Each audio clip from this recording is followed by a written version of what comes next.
తులసి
so sorry.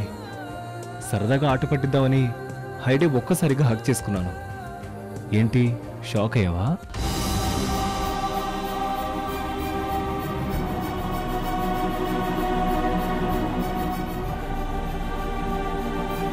First night రూమ్లో నీకోసం ఎదురు చూస్తూ అటూ ఇటూ తిరుగుతూ నువ్వు రాగానే నీ చేతిలోని పాల గ్లాస్ తీసుకోవడం అంతా రొటీన్ కదా.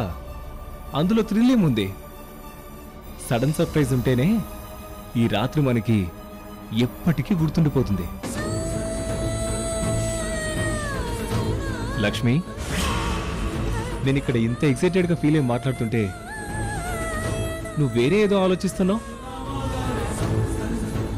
నువ్వు అసలు ఇక్కడే ఉన్నావా? ఇక్కడే ఉన్నావు, కానీ నీ మనసు ఎక్కడో ఉంది. నువ్వు ఇంత అందంగా రెడీ అయ్యి ఫుల్ మూన్ లాగా చాలా బ్యూటిఫుల్గా నా కళ్ళ ముందుంటే చూడ్డానికి నా రెండు కళ్ళు సరిపోవట్లేదు. నేను ఇలా చూస్తే మగాడనేవాడు ఎవడైనా సరే ఫ్లాట్ అయిపోవాల్సిందే. ఈ ఫస్ట్ నైట్ ఎలా అవాయిడ్ చేయాలో అర్థం కావట్లేదే. భగవంతుడా, నాకు జన్మనిచ్చిన తండ్రి నాకు శాపాన్ని కూడా ఇచ్చాడు. అది నువ్వు నా తమ్ముడితో చక్కగా కాపురం చేసావనుకో, ఏమో జ్యోతిరాదిత్య బయటికి రావచ్చేమో. నేను సంజయ్ని అవాయిడ్ చేసినా ద్వేషించినా జ్యోతి బయటికి రాడు. ఇటు ఒప్పుకోలేను, అటు తప్పించుకోలేను.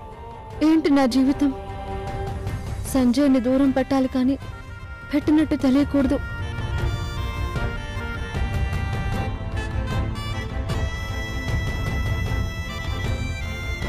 లక్ష్మి, మళ్ళీ ఏంటి థింకింగ్? ఒకసారి అలా నడిచి నాకెదురుగారా. శోభనం గదిలో ఇలా వాకింగ్ చేయమంటున్నాడేంటి? వీడికేమైనా పిచ్చా అనుకుంటున్నావు కదా? నిజంగానే పిచ్చి. నువ్వంటే నాకు అంత పిచ్చిష్టం. వెళ్ళు, అలా వెళ్ళి ఇలా నడుచుకుంటూరా నా కోసం ప్లీజ్. పాల గ్లాస్ ఇటివ్వు.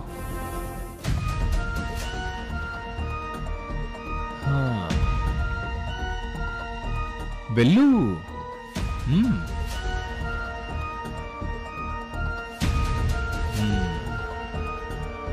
రా, నడుచుకుంటూ రా.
బా, పిచ్చెక్కించేసా. రా, కూర్చో.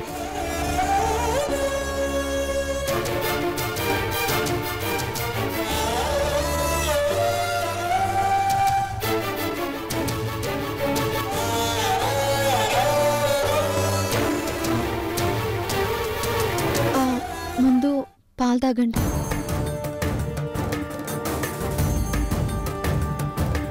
ఏ, ముందు నువ్వు తాగకూడదా? No formalities. భార్య ముందు తాగొచ్చు, అందులో తప్పేం లేదు. ముందు నువ్వు తాగి తర్వాత నాకివ్వు. తాగు లక్ష్మి.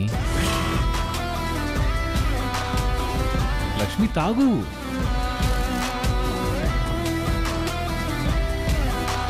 తాగు.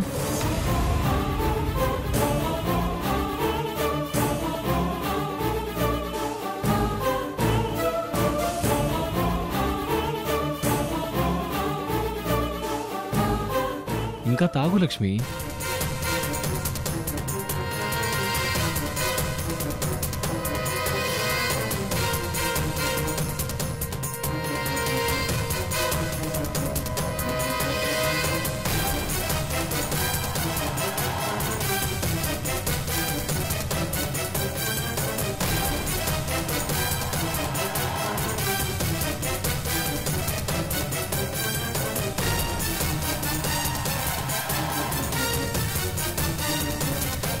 గ్లాస్లోని చిక్కటి పాలు 20 రూపాయలు ఉంటుంది. కానీ నువ్వు ఎంగిల్ చేశాక ఈ పాల విలువ 1 కోటి రూపాయలతో సమానం. నీ అందమైన పెదాలు ఎంగిల్ చేస్తేనే నేనింత ఫీల్ అవుతున్నానంటే టోటల్గా నిన్ను ఎంత ఫీల్ అవుతున్నానో జస్ట్ థింక్ అండ్ ఇమాజిన్.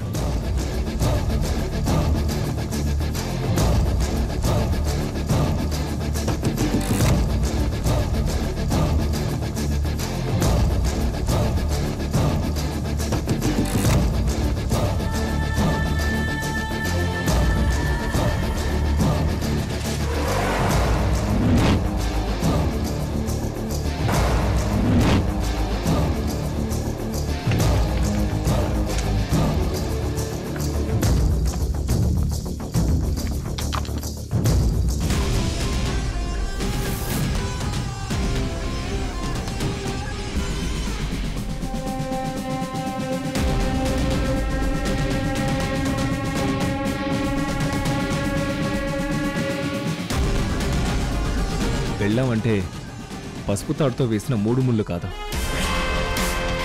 ముచ్చటగా 3 రాత్రులు గడపడం కాదు, జీవితాంతం ఒకరినొకరు అర్థం చేసుకుని తోడు నీడగా ఉండడం.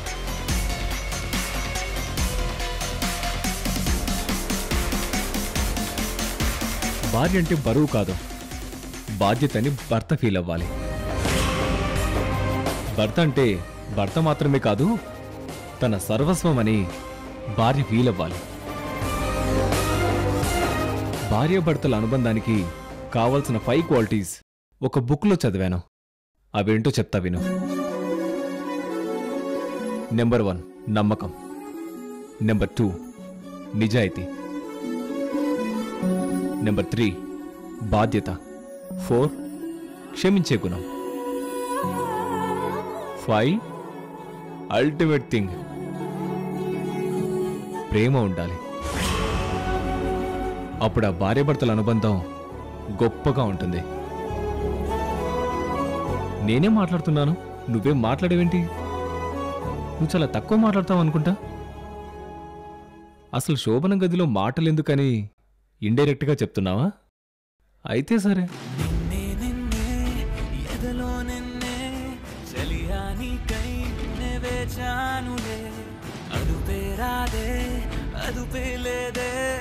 అయినా సమయం సరిపోదులే.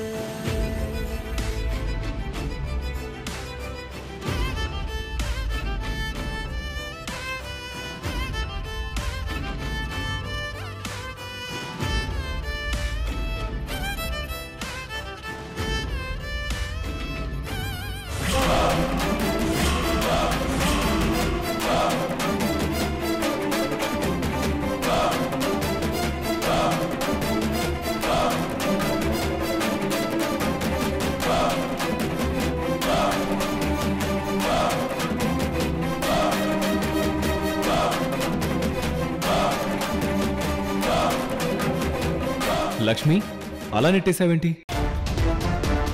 అంటే నీ మనసు ఇక్కడ లేదని, నీ మనసులో ఇంకా జ్యోతున్నాడని నాకు అర్థమైంది. అదేదో ముందే చెప్పొచ్చు కదా. నేను మరీ అంత క్రిమినల్లా కనిపిస్తున్నానా? నీ మనసు కుదుట పడ్డానికి, నువ్వు జ్యోతి ఆలోచనల నుంచి నా లైఫ్లోకి రావడానికి నీకంత టైం పడుతుంది. I'm a good gentle man, అర్థం చేసుకోగలను. వెంటనే నేనేం ఫోర్స్ చేయను. Take your time. అంతవరకు నో బెడ్ షేరింగ్. నేను కింద పడుకుంటాను.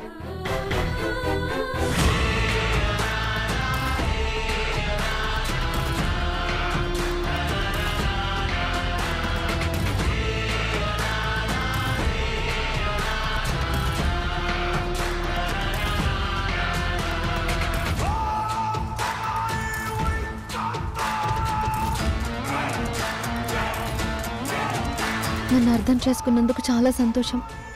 మీరు పైన పడుకోండి, నేను కింద పడుకుంటాను. మరేం పర్లేదు, నేను కిందనే పడుకుంటాను. పర్వాలేదండి, నేను కింద పడుకుంటాను.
కిచెన్ డ్యూటీతో పాటు ఇంటి వాచ్మెన్ డ్యూటీ కూడా చేయాల్సి వస్తుంది.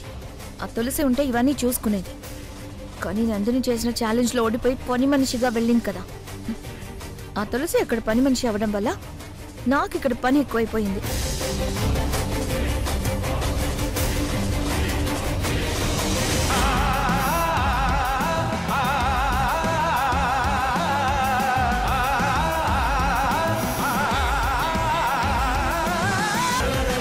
రేవతి మీద పంతం కోసమైనా ఈ ఝాన్సీ తల్లి కావాలని చూస్తుంది. ఇంటి పెత్తనం కూడా అప్పచెప్తానని అన్నాను కదా, అందుకోసం కూడా తను తొందరలోనే పాపను బాబునో కాని నా చేతుల్లో పెట్టాలని చూస్తుంది. భగవంతుడా, ఇంటి కోడలు ఏడాది తిరిగేలోపు అమ్మ అయితే అది అదృష్టం. కానీ అలాంటి అదృష్టానికి సంతోషానికి ఇప్పుడప్పుడే నా ఇంట్లో అవకాశం ఇవ్వలేను. ఇప్పుడేం చేయాలి? ఝాన్సీ ఈశ్వర్లను వేరుగానే పెట్టాలి. నేనేమో ఈ నందిని ఇంట్లో ఇరుక్కున్నాను. నేనిక్కడి నుంచి కదలకుండా అక్కడ వాళ్ళిద్దరినీ ఎలా వేరు చేయాలి? ఏ ఐడియా తోచట్లేదే.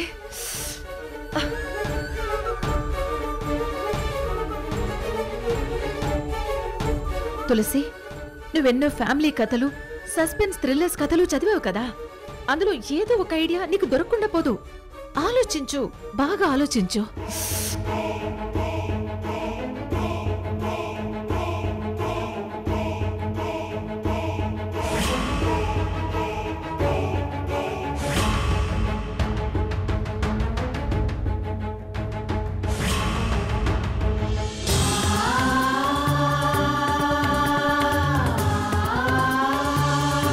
చెయ్యని తప్పుకు అరెస్ట్ అయి జ్యోతి రిమాండ్లో ఉన్నాడు. వాడు గురించి ఇంట్లో మేమెవరం తలుచుకున్నా మనశ్శాంతే ఉండదు. ఈశ్వర్కి ఫోన్ చేసి ఈ విషయం గురించే మాట్లాడాలి. అప్పుడిక ఝాన్సీకి ఆ అవకాశమే ఉండదు. ఎస్.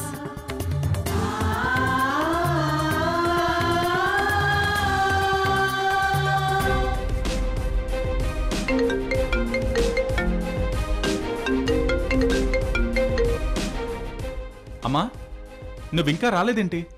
ఈశ్వర్, ఇక్కడ లక్ష్మీ సంజయ్ల శోభన ఏర్పాట్లు నా చేతుల మీద జరగాలని నందిని ఈ పూట నన్నిక్కడే ఆపేసిందిరా.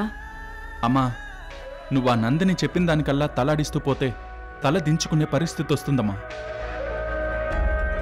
నిన్ను అంతకంత అవమానించడానికి తనలా ప్రవర్తిస్తుంది.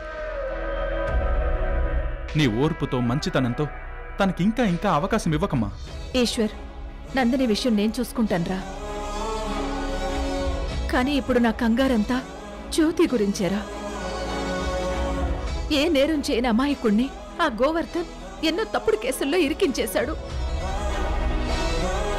ఈ రాత్రికి నేనెక్కడున్నా, మన ఇంట్లో ఉన్నా నాకు ప్రశాంతంగా నిద్ర పడుతుందా? అవునమ్మా, ముందు జ్యోతి బయటికి రావాలి. అప్పుడే మనందరికీ ప్రశాంతత. పాపం చేసిన వాళ్ళు ఎంతో కాలం తప్పించుకోలేరు. జ్యోతిని ఎలాగైనా బయటికి తీసుకురావాలన్న ధైర్యము, నమ్మకం నాకుంది. కాకపోతే ఆ దారేంటో నాకు తెలియడం లేదురా. ఒక్క దారేంటమ్మా, 100 దారులు వెతుకుదాం. తమ్ముని బయటికి తీసుకొద్దాం, నిర్దోషిగా నిరూపిద్దాం. అలాగే నాన్న. ఈ టైంలో తమ్ముడు గురించి మాట్లాడి నేనిద్ర పాడు చేసినట్టున్నాను. సారీ నాన్నా. అదేం లేదమ్మా. అయినా నువ్వు సారీ చెప్పడం ఏంటమ్మా? తమ్ముణ్ణి బయటికి తీసుకురావడం మనందరి బాధ్యత. రేపు తొందరగా వచ్చేయమ్మా. అలాగే నాన్న, ఉంటాను.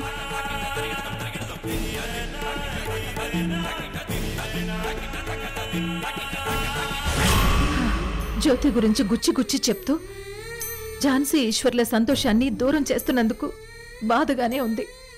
కానీ తప్పదు. పంతంలో ఆ ఝాన్సీ నా ముందు ఓడిపోవలసిందే.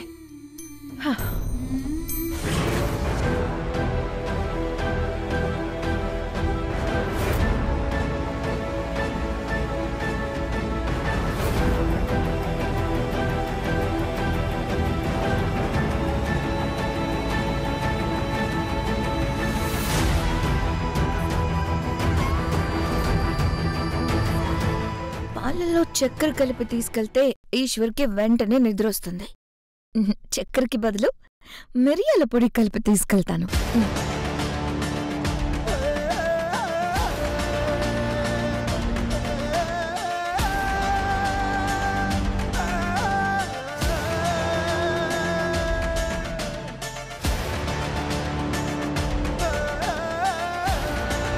కాస్త నిద్ర వచ్చే అవకాశం ఉన్నా ఈ ఘాటుకి వచ్చే నిద్ర మొత్తం పారిపోవాలి.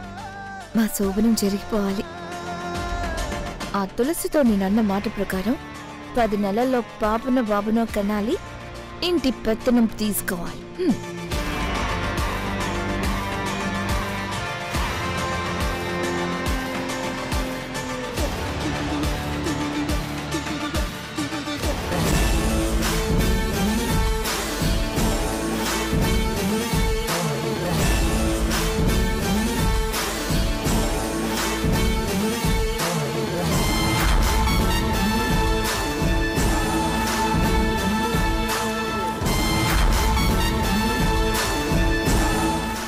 ఈశ్వర్, పాలు.